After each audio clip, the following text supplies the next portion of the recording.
Today I will show you that how you can easily update Skype to the latest version. Make sure to watch the video till end so you don't make a single mistake.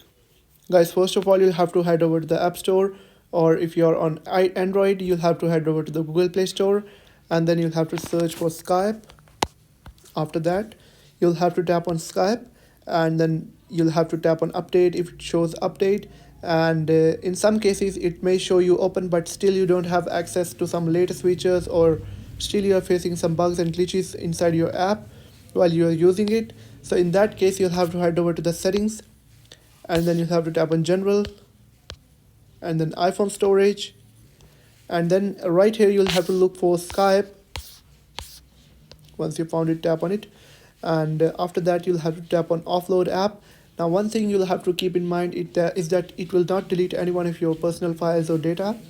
It will just remove or delete all the cache files from your phone, and which will help you improve your user experience, and it will also forcefully update your app to the latest version. So you'll have to tap on offload app. Now it will take some time, and then you'll have to tap on reinstall app, and it will be reinstalled and updated to the latest version. I hope you have found the video helpful. If you have found the video helpful, make sure to like the video and hit that subscribe button. And if you have any questions about the video, let me know in the comment section.